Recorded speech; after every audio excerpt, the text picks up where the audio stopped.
Here we are, Real Recovery Talk. I am your host, Tom Conrad. In today's episode, it is just me. I'm riding solo today. No Benjamin B, but that's okay.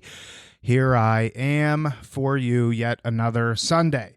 Okay, so first things first, thank you for watching on YouTube. If you haven't found our YouTube channel, please go there. It's Real Recovery Talk. All you got to do is type that in the little search bar at the top, and our channel will pop up, and we try and put out every podcast episode on the YouTube channel.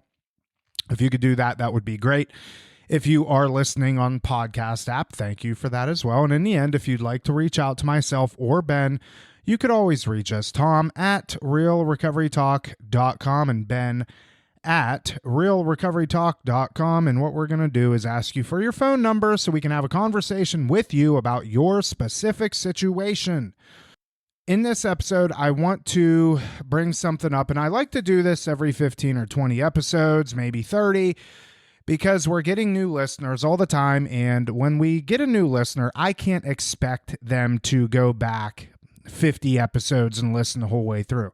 If you do, great, but the vast majority of people don't, and myself as a podcast listener, when I find a new podcast that I enjoy, I don't go back a ton of episodes and listen.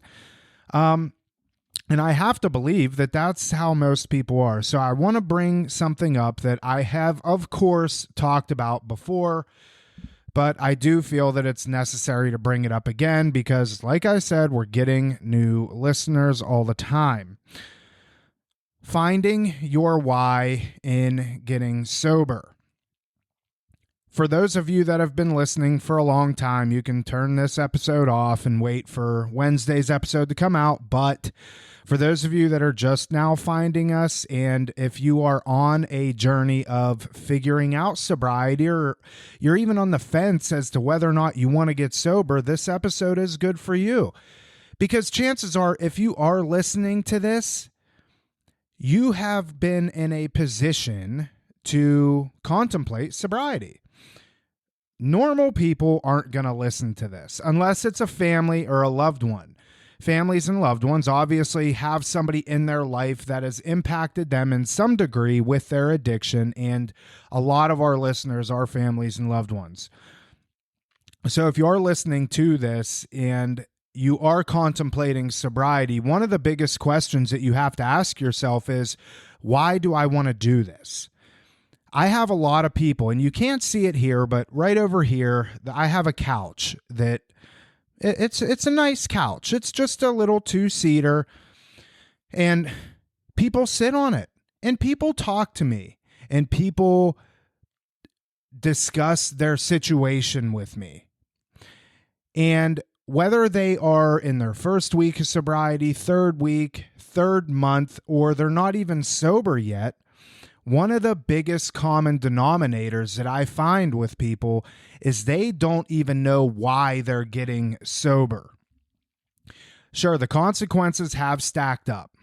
They're there. You ruined all your relationships. You got fired from your job. You no longer have an income. You pawned all your belongings. The list can go on and on. You have health consequences. Liver shuts down.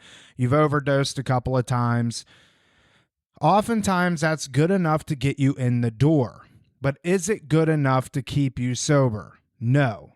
And a lot of times, people think that their consequences are enough to keep them sober. And I'm here to tell you, it's not. Because we quickly forget about those consequences and think, well, maybe I can just have one beer, or maybe I could just smoke a little bit of the devil's lettuce, so on and so forth. You can let your imagination go wild. Consequences aren't going to keep you sober. But if you have some sort of drive behind why you're getting sober in the first place, then you stand a chance. And I ask people all the time, what's standing between you and picking up your next drink or your next drug? What is it that's going to keep you from doing that? Getting the DUI last year isn't going to stand between you and picking up a drink. Now, if you have goals in mind and you have things that you want to achieve in life and you have relationships that you want to rebuild and you have these things that are in the future that you want to accomplish, but in order to accomplish those, you have to maintain your sobriety, there's a pretty good chance if those goals are great enough for you and they are something that you actually want to achieve, there's a good chance that that's going to help you stay sober. So I talk to people all the time. Let's figure out your why behind wanting to stay sober. Is it to build family relationships back? Is it to get your marriage on track? Is it to reach financial freedom? Are you sick of living paycheck to paycheck or pawning all of your belongings? Figure it out why you want to stay sober. Then the next question that I ask people is, when you do get sober, what does that look like for you? See, a lot of times people put the plug in the jug and that's it. But I want you to think into the future. When I am sober X amount of months, X amount of years, what do I want my life to look like at that point? I'm a big fan of vision boards, and I have to confess I have done one my whole entire life. But I know a lot of people that use them, and I do see the value in them. Could sound a little hypocritical of me, but I believe that they work. And like I said, I have used one before, and it is a good reminder of things that we want to achieve.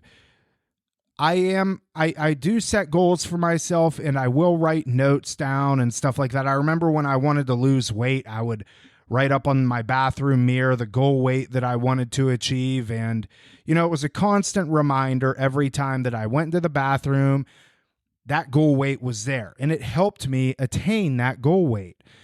So let's figure out, when you are sober, what do you want that to look like? What do you want your relationships to look like? Do you want to just have a meaningless relationship with your spouse, or do you want that relationship to be fruitful? Do you want to have a better relationship with your children? Do you want to be able to buy them things that you haven't been able to buy them before? Do you want to be able to attend these events that you've missed for years on end? What do you want that to look like in terms of your relationships? What about your career? Do you want to get that promotion that you've always wanted, but boss man knows that you're a drunk and that is holding you back from getting further in your career? How much money do you want to make? I want you to get specific with this. What kind of car do you want to drive? What kind of house do you want? Do you want to own pets? Are you a hunter? What new firearm do you want to purchase? Sounds silly, but I want you to get specific because it is going to keep your mind on what is important. Staying sober. And I believe tangible items are very valuable when first getting sober.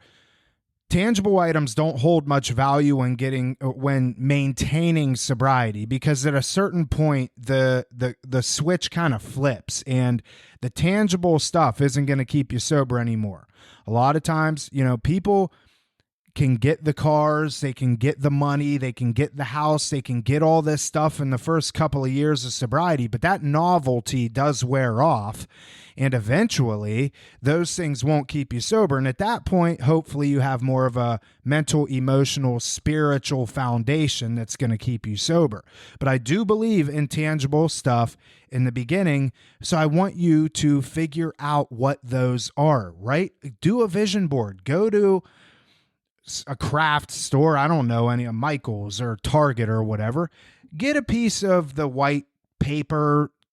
My wife knows all about this stuff. Get one of those. Get you one of those, glue sticks. Find some magazines and start cutting some stuff out of the magazines. When you were in high school, remember you had to make the collage and all that stuff in art class. Do one of those. And in the center of it, write on there, 1 year of sobriety. This is what I want. Now, You may not achieve all of that stuff, and that's okay, but you're working towards it, and that is what is important. And put it somewhere that it's going to remind you every day. These are my goals. I want to achieve these things. And if it's with your family and your loved ones and your kids and stuff, put photos of your kids on this. If you want to build those relationships, put pictures of these people up. Have constant reminders of why you're doing this in the first place. The third thing, I want you to find people that have done this before. So this is going to involve you actually finding people that are sober, actually going out and maybe attending a meeting or finding a group at your church that is specific around addiction and recovery. Find support groups, whatever you can do to find people that have accomplished this for themselves. I want you to go out there and find that for yourself. Because when you surround yourself with these people, and you've heard me say this time and time again, you show me your friends, I'll show you your future. I didn't make that up. I don't know who did. It's a common saying. You show me your friends, I'll show you your future. Go find some sober people. Go find quality sober people. Not people that just say what they need to say inside the meetings or whatever, and then when they're out and about, they're living a totally different life. Find people that have quality sobriety, that have achieved all of this stuff on a tangible level, on an emotional level, on a spiritual level. Find them, find that person, find that group of people, and stick with them. All that's called is a sober support group. Find those people and let them guide you in how to achieve these things. If you can do these, you stand a chance at maintaining your sobriety. It's very easy for people to put the plug in the jug. It's easy for people to get sober initially. How are you going to stay sober is the $1 million question. That is where people fail. That's where they fall short. They could stop using, but can they stay stopped using? Do these things, find your why, identify what those are, figure out what it's going to look like for you in the future when you are 1 year sober, when you are 5 years sober, 10 years, 20 years sober. Create that in your mind, put it in a vision board or however you want to do it, and find people that have done it before. And you have a chance. You can do this. So I hope you got something out of that. Again, if you have any comments, questions, or concerns, you can reach out to myself, Tom at realrecoverytalk.com, Ben at realrecoverytalk.com. And that is it. We will see y'all later.